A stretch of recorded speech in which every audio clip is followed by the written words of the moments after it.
आदिवासियों का जमीन को यहाँ के लोग ठग के उसको बेचने, उसमें कब्जा करने का जो महिलाओं की स्थिति बद से बदतर है। दुष्कर्म का मामला हो या फिर हत्या का मामला हो, यहाँ के जो लोग हैं अपनी जमीनों से बेदखल किए जा रहे हैं। माननीय मुख्यमंत्री जी के आसपास के जो ऑफिसर लूटने का काम किया है, जो झारखंड, हम सोना झारखंड की बात करते थे, लेकिन यहाँ के आपके आसपास के जो ऑफिसर्स हैं वो मिल के लूटने का, जो झारखंड का मिनरल खदान को लूटने का काम किया। बदलाव नहीं होगा तो झारखंड नहीं बदलेगा। ऐसे नेताओं, ऐसे ऑफिसरों के बीच में झारखंड सिसक रहा है। भारत के भूखंड पर 15 नवंबर 2000 को झारखंड प्रदेश नामक राज्य की स्थापना हुई। झारखंड प्रदेश हमेशा से खनिज संपदा के नाम से जानी जाती है और पूरी तरह से संपन्न भी कही जाती है। बावजूद यहाँ आंदोलनकारियों का जो सपना रहा है शुरू से, वो अब तक 23 वर्षों के सफर में अधूरा सा लगता है। इन आंदोलनकारियों में आधी आबादी कही जाने वाली महिलाओं ने भी बराबर भूमिका निभाई। आज 23 वर्षों के सफर के बाद इन महिलाओं की क्या स्थिति, क्या परिस्थिति और किस तरह से इनका विकास हुआ, इन तमाम मुद्दों पर आज बात करेंगे। और इन तमाम मुद्दों पर बात करने के लिए भाजपा प्रदेश कार्य समिति के सदस्य शोभा यादव जी हमारे साथ हैं। शोभा जी से बात करेंगे। शोभा जी, सबसे पहले आपका जनसभा में स्वागत है। सबसे पहले आपके चैनल के माध्यम से दीपावली छठ के लिए बहुत बहुत हार्दिक शुभकामनाएं सभी झारखंड वासियों और आप लोगों को। शोभा जी, झारखंड राज्य की स्थापना से लेकर अब तक इसने 23 वर्षों के सफर को पूरा किया है। इन 23 वर्षों में जो आंदोलनकारियों का सपना था, जो झारखंड अलग राज्य का जो सपना था, वो सपने आज कहाँ हैं, आप कैसे देखते हैं? देखिए, ये 23 वर्ष जो हुआ विगत, जो हम लोग एक सपना देखे थे, पूरे झारखंड वासियों का एक सपना था कि झारखंड अलग हो और यहाँ के आदिवासी भाई बहनों का जो उत्थान और ये जाना चाहिए। तो ये आप कह सकते हैं कि बहुत ही हम अभी पीछे हैं। और झारखंड जिस सपनों को देखकर अलग हुआ था, तो वो सपने अभी भी अधूरे हैं। क्योंकि आप देखे होंगे कि जब बिहार के साथ झारखंड था, उस समय बहुत पीछे आप जाइएगा, ऐतिहासिक रूप से आप देखिएगा तो इतिहास में आप देखिएगा कि यहाँ के बहुत वीर शहीद पैदा हुए झारखंड में, जो लगातार अपनी पहचान, अपनी अस्तित्व की लड़ाई लड़ते रहे हैं। चाहे भगवान बिरसा मुंडा ही हो या अंग्रेजों से लड़ने में उन्होंने अपना जो योगदान दिया, कोई भुलाया नहीं जा सकता, या फूलो झानो या फिर आप सिद्धू कान्हू, बहुत सारे से हमारे महापुरुष और यहाँ हुए जो हमेशा झारखंड की जनता के लिए, यहाँ के आदिवासी भाइयों के लिए लड़ते रहे। लेकिन फिर भी जो सपनों को देख के हम लोग आगे बढ़ते बढ़ते बिहार से अलग हुए थे, झारखंड को जो 23 वर्ष होने जा रहा, क्या वो सपने अगर अभी भी कहेंगे तो वो अधूरा का अधूरा है। क्योंकि आपने देखा होगा जब बिहार और एक था, झारखंड एक था, उस समय महिलाओं की स्थिति बद से बदतर तो थी ही। क्योंकि उस समय यहाँ की झारखंड की महिलाएं, जो कि खुद का मैं अपना अनुभव से बताती हूँ, देखा हुआ चीज है कि महिलाएं यहाँ से बस की बस भर भर के लोग ईंटे भट्टे में काम करने के लिए महिलाएं जाया करती थी, पुरुष भी जाते थे।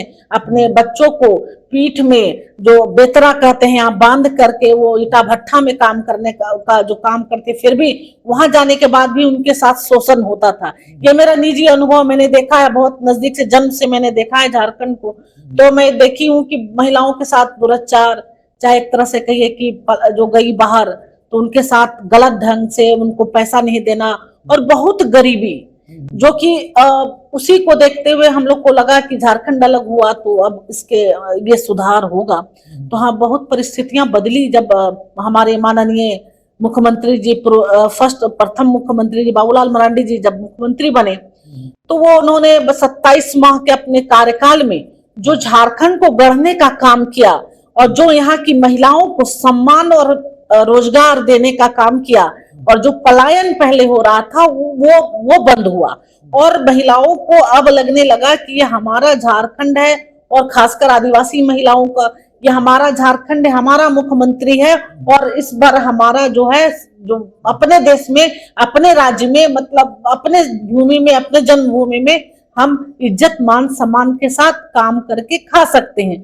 तो ये 27 वर्ष के कार्यकाल में जब मरांडी जी, माननीय बाबूलाल मरांडी जी ने सपना दिखाया और उन्होंने किया भी, वो रोड, सड़क, एक 2-4 घरों को, जो पहाड़ के नीचे घर जहां तक कभी सड़कें नहीं गई थी, वहां तक उन्होंने सड़क पहुंचाया आदिवासी बहुल क्षेत्र में, और उन्होंने सपना दिखाया। बहुत सारे बच्चों को, 1000 से ऊपर तो उन्होंने पायलट बनाया आदिवासी लड़कों को, और लड़कियों के लिए उन्होंने साइकिल बांटने का काम किया, जो कि घर से बहुत दूर खेत से अपने स्कूल जाने में सहूलियत हो और सुरक्षा हो, इसके लिए उन्होंने बहुत साइकिल बांटने का काम किया। क्योंकि बाबूलाल मरांडी शुरू से इस जमीन को, इसके लोगों को, वो दर्द को समझते थे, और हमेशा वो कोशिश करते थे कि कैसे मतलब इनका उत्थान हो, इनको आगे करे, और जिनके लिए हम सपना देखे थे झारखंड अलग होके इनका उत्थान के लिए, तो उसको हम आगे बढ़े। लेकिन दुर्भाग्य है। शोभा जी, आपने बात किया प्रथम मुख्यमंत्री बाबूलाल मरांडी की, तो झारखंड स्थापना के समय से उन्होंने सींचने का काम किया झारखंड को। उस समय की स्थिति और अभी की परिस्थिति कैसे देखते हैं? 23 वर्षों के बाद अब जो महिलाओं की स्थिति है, जो आबादी, आधी आबादी कहे जाने वाली महिलाएं, कहीं दुराचार होता है, कहीं ये होता है, अपराध के ग्राफ को कैसे देखती है वर्तमान समय में? देखिए, वही बात मैं कह रही हूँ कि माननीय बाबूलाल मरांडी जी जिन सपनों को देखकर झारखंड को नया एक कह सकते हैं कि पालने में, जो कि उनको लगा कि आने वाला समय में यहाँ के झारखंड वासियों को, यहाँ की महिलाओं को, यहाँ के आदिवासी लोगों को आगे बढ़ाएंगे और एक नया झारखंड, सोना झारखंड बनाएंगे, तो वो उनके साथ करने, उनके साथ जैसे वो हटे, और कुछ समय तक हमारी जब भाजपा की सरकारें रही, तब तो मतलब उस दिशा में काम हुआ, उस ब्लूप्रिंट तैयार किया गया, लेकिन अस्थाई सरकार कोई भी नहीं आ पाया, जिसके कारण आज आप देखेंगे तो महिलाओं की स्थिति बद से बदतर है। दुष्कर्म का मामला हो या फिर हत्या का मामला हो, और एक बहुत बड़ा मुद्दा यहाँ पे और था, जो कि इसको इग्नोर नहीं किया जा सकता, कि आदिवासियों का जमीन को यहाँ के लोग ठग के उसको बेचने, उसमें कब्जा करने का जो उन्होंने, जो यहाँ के लोगों को ठगने और कब्जा करके गरीबों को शोषित करने के लिए जो लोग कर रहे थे, उसमें भी अभी भी लगाम नहीं लगा, जो कि होना चाहिए। यहाँ के जो लोग हैं अपनी जमीनों से बेदखल किए जा रहे हैं। यहाँ माइंस होते हुए, इतना खनिज होते हुए, आज हमारी बेटियां, झारखंड की बेटियां बाहर पलायन करने के लिए मजबूर हो रही है, चाहे दिल्ली हो, चाहे जहां आप देखेंगे तो यह झारखंड के लोग वहां काम करते आपको मिल जाएंगे। ये हमारे लिए दुर्भाग्य की बात है, इसकी हम कहते हैं सोना झारखंड है, हमारे खनिज मिनरल इतने हैं, क्यों हम अपनी बेटियों को यहाँ नौकरी नहीं दे पा रहे हैं? क्यों हम अपनी बेटियों को अपने जमीन पे अपने रोजी रोटी की व्यवस्था नहीं कर पा रहे हैं? अभी जो वर्तमान में माननीय मुख्यमंत्री जी, उनसे हम पूछना चाहते हैं कि विगत 4 वर्षों में आपने झारखंड की बेटियों के लिए क्या किया? आप लगातार घोषणा तो आप करते हैं, कभी धोती साड़ी बांटते हैं, कभी कुछ बांटते हैं, लेकिन आपने धरातल में क्या किया, इनको आपको जवाब देना होगा। क्योंकि आपके आने के बाद दुष्कर्म का, आप बलात्कार का आप ग्राफ देखेंगे तो काफी बढ़ गया है। जमीन कब्जा और रंगदारी और जमीन दलालों की जो बाढ़ आई है, वो आप देखिएगा बढ़ गया है ग्राफ अब विगत 4 वर्षों में।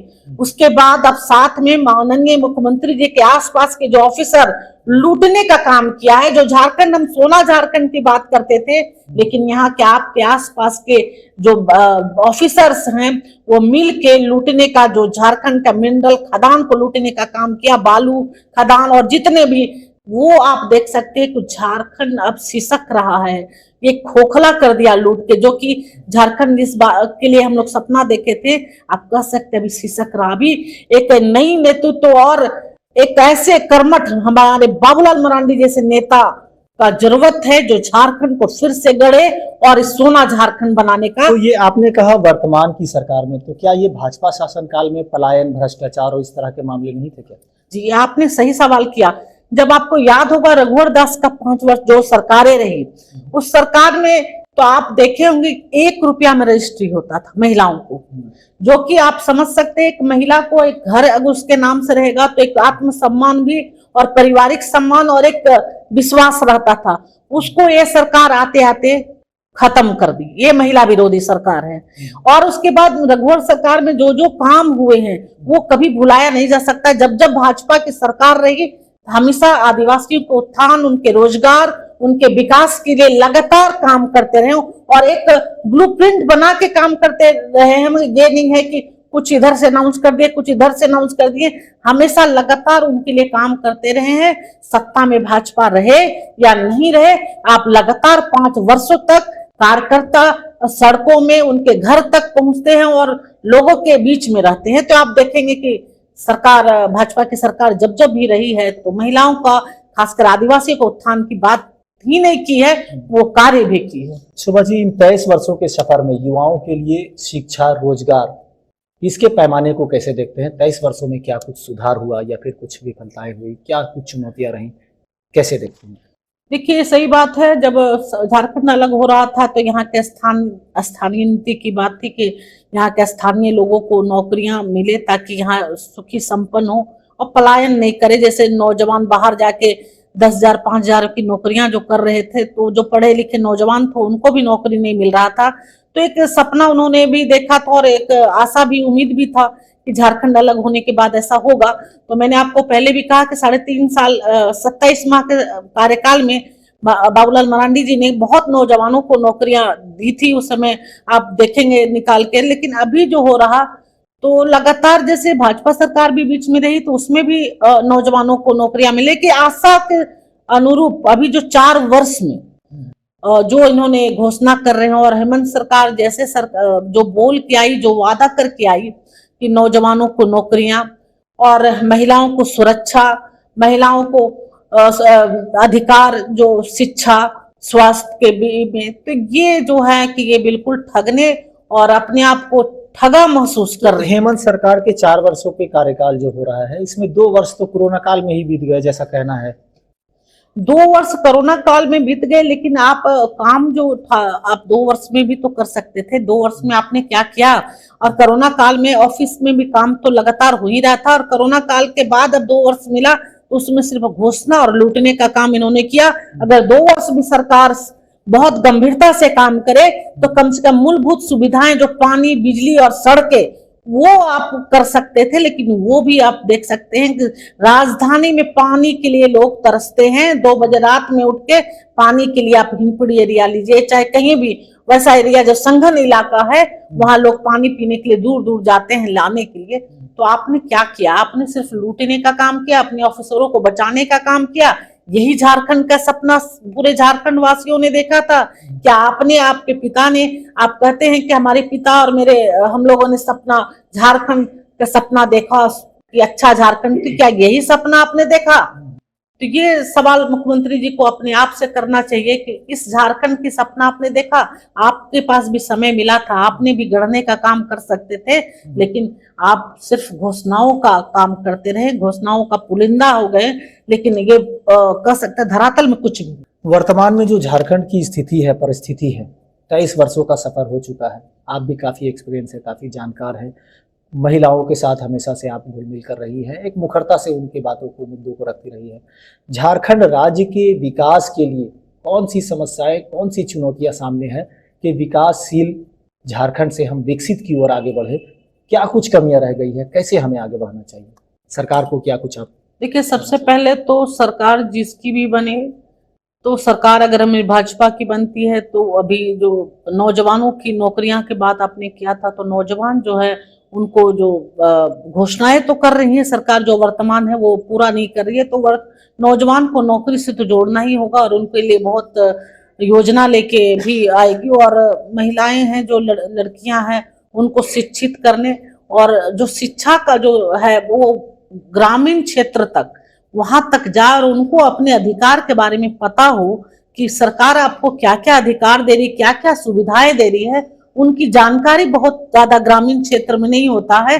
बहुत सारे, जैसे हमारे प्रधानमंत्री आयुष्मान कार्ड का आपने निकाला, वो आप ग्रामीण सुदूर इलाके में जाइएगा तो कुछ लोगों को नहीं पता होता है। तो ये सरकारें जो है वो उनको बहुत ज्यादा मतलब ये करना, प्रचार प्रसार के जरिए सब सुविधाएं जो है उनको उनके तक पहुंचाना चाहिए। और शिक्षित झारखंड होगा तब जाके इसका विकास होगा। और ये जो सरकारें हैं, स्वच्छ सरकार बनेगी, जैसे भाजपा की सरकार आएगी और एक योजना के अनुसार काम होगा, तो फिर रफ्तार से, और हमारे माननीय बाबूलाल मरांडी के हाथ में अगर कमान आता है, मुख्यमंत्री बनते हैं, तो झारखंड की नब्ज को पहचानते हैं। और उम्मीद और आशा नहीं, हम पूरे विश्वास के साथ कह सकते हैं, जिस झारखंड की सपना हमने देखा था, उस झारखंड, इसके लिए बदलाव होना चाहिए। बदलाव होना चाहिए। बदलाव नहीं होगा तो झारखंड नहीं बदलेगा। ऐसे नेताओं, ऐसे अफसरों के बीच में झारखंड सिसक रहा है और कह सकते हैं कि झारखंड को अगर आगे ले जाना है तो जल्दी बदलाव। 23 वर्षों के सफर में ग्रामीण क्षेत्र के लोग जो हैं वो कहीं ना कहीं सरकारी योजनाओं का जो लाभ मिलना चाहिए वो उन्हें नहीं मिलता। यहाँ तक कि अगर किसी काम से वो अगर कहीं जा रहे हैं किसी दफ्तर, तो वहाँ उन्हें मतलब बिना पैसे लेन देन का काम नहीं होता है।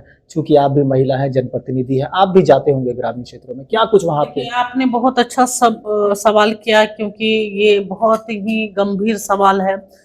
इसका गंभीर स्थिति है।